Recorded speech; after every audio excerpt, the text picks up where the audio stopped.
اور جو مومن مرتا ہے جس کو دنیا میں کہیں بھی دفنائے اس کی روح کہاں جاتی ہے؟ وادی السلام، نجف کا قبرستان بہت بڑا ہے، فزیکلی بھی بہت بڑا ہے، بٹ جو باطن ہے نا اس کا بہت سب سے بڑا ہے، کیونکہ دنیا کے سارے مومن وہیں جاتے ہیں۔ ملا احمد ناراکی، جو ملا مہدی احمد ناراکی کے جو والد تھے ملا مہدی ناراکی، کہ جن کا واقعہ میں نے اس دن آپ کی خدمت میں عرض کیا، یہ جب نجف میں پڑھتے تھے ان کا ایک واقعہ ہے عالم برزخ کا۔ یہ کہتے ہیں کہ میں جب وہاں پڑھتا تھا تو حوضہ تھا، سخت ہے، حالات بڑے سخت ہیں، کھانا پینا نہیں تھا، فقر اور مصیبت، پریشانی۔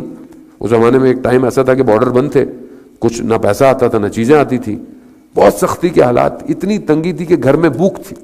ان کی سمجھ میں نہیں آیا کیا کرے، تو انہوں نے ایک حدیث پڑھی۔ حدیث کیا تھی کہ جب تمہیں تنگی ہو تو قبرستان جاؤ اور معرومین کو فاتحہ دو، خدا تمہارے لیے گشائش پیدا کرے گا۔ یہ حدیث انہوں نے دیکھی، یہ قبرستان وادی السلام چلے گا، یہ وہاں کھڑے ہوئے انہوں نے فاتحہ پڑھی، تو انہوں نے دیکھا کہ ایک جیسے آج آپ وہاں جاتے ہیں تو لوگ گاڑیوں پہ باڈیز لے کے آتے ہیں نا، حرم کا طواف کرا، تو اس زمانے میں گاڑیاں تو نہیں تھیں، خچر، گھوڑے، اونٹ، اس طرح کی، تو ایک جانور پہ ایک باڈی ہے، آگے ایک شخص چل رہا ہے، ساتھ میں دو لوگ ہیں۔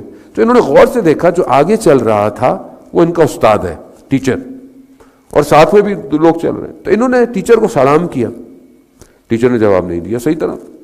اب یہ تھوڑے سے کنفیوز ہوئے کہ یہ ٹیچر کیوں نہیں مجھے اس طرح رپلائی کر رہے، تو جو ساتھ چل رہے تھے جس کے ہاتھ میں اس باڈی جس سواری پر رکھی ہوئی تھی اس کا ہاتھ تھا، تو اس نے پوچھا کہ یہ استاد جواب کیوں نہیں دے رہے؟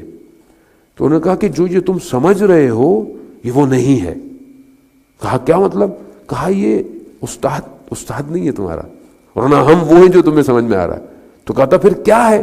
کہا کہ اس کو پکڑو، وہ جو جانور ہے اس کی رسی کو، جیسے ہی کہا میں نے رسی کو پکڑا، میں اچانک سے ایک اندھیری وادی میں چلا گیا، اور میں نے دیکھا کہ ایک روشنی ہے آ رہی ہے کھڑکی سے۔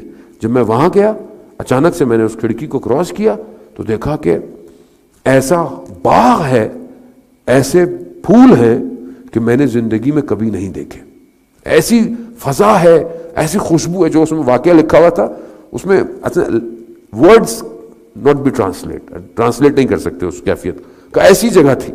میں نے ایسے میں دیکھا کہ ایک محل ٹائپ کا بنا ہوا ہے، ایک خوبصورت سا گھر، اس میں ایک بہت اچھی جگہ ہے، اس پر ایک جوان بیٹھا ہوا ہے۔ وہ جوان اٹھا، اس نے مجھے بلایا، مجھے اپنے ساتھ بٹھایا، تو میں نے کہا کہ تم کون ہو؟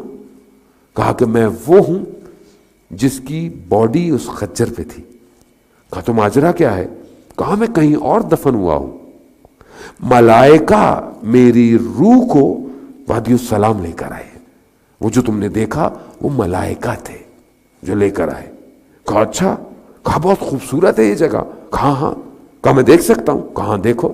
کہا میں دیکھتا رہا خوبصورتی، اور وہ جو غم تھا نا اندر میرے، وہ جو بچے میرے بھوکے ہیں، گھر میں کھانا، وہ ختم ہو گیا، یعنی فضا ایسی تھی وہ ختم۔ میں دیکھتے دیکھتے مجھے اچانک سے میرے ماں باپ نظر آئے، میرے والدین نظر آئے، میرے رشتہ دار نظر آئے۔ جب میں ان کو دیکھا تو بڑا خوش ہوا۔ اچانک سے میرے پیرنٹس نے مجھ سے پوچھا بچے کیسے ہیں؟ جو ایسے ہی انہوں نے بچوں کا نام لیا، وہ جو غم تھا نا وہ واپس آ گیا کہ بچے تو بھوکے ہیں۔ اور والدین سمجھ گئے، تو کہا کہ وہ فلانے کمرے میں جاؤ، وہاں پر چاول رکھے ہوئے ہیں، وہ لے جاؤ۔ کہا میں لے جاؤں؟ کہاں لے جاؤ، جتنا لے کے جا سکتے ہو لے جاؤ۔ کہا ابا پہنی ہوئی تھی میں نے ابا رکھی، جتنے چاول آ سکتے تھے میں نے رکھے۔ اب میں نے پھر وہی دریچہ دیکھا، گیا اندھیرا، اور میں نے اچانک سے دیکھا کہ میں وادی السلام میں کھڑا ہوا ہوں اور میرے پاس چاول ہے۔ یعنی اس عالم سے اس عالم میں رزق آتا ہے۔ عزیزان محترم، انسان کو اس قابل ہونا چاہیے، یہ جو قرآن کہتا ہے نا کہ جو اللہ کی راہ میں مارے جائیں ان کو مردہ گمان نہیں کرو، یعنی not even think about کہ وہ مردہ ہے، بل احیاء، بلکہ زندہ ہے، عند ربہم یرزقون، اور اللہ کے نزدیک کیا ہے؟ رزق پا رہے ہیں۔ رسک پا رہے ہیں. اب آپ کے اندر ایبلٹی ہو تو آپ ان سے رسک لے سکتے ہو. تو یہ رسک لے کر آئے, انہوں نے گھر میں دیے زوجہ کو, چاول بنے, اور کچھ دن گزرے, ان کی وائف نے کہا کہ یہ چاول بڑے عجیب سے چاول ہیں. کہا کیوں؟ کہا یہ ختم ہی نہیں ہوتے, میں جتنا نکالتی ہوں یہ واپس ہوتے ہیں واپس. اب یہ مجبور ہو گئے, خواتین مجبور کر دیتی ہیں, انسان راز بتا دیتا ہے آپ کو, مجبور ہو گئے. انہوں نے راز بتا دیا, جیسے راز بتایا چاول ختم ہو گئے. بس جانے وہ. کہنے کا مقصد یہ ہے کہ وہ عالم خواب خیال نہیں ہے, وہ عالم ایسا نہیں ہے کہ کہیں اور ہے, اٹس پیرالل ہے. اگر ہمارے اندر صلاحیت ہو تو ہم اس عالم کو دیکھ سکتے ہیں, ہم جا سکتے ہیں.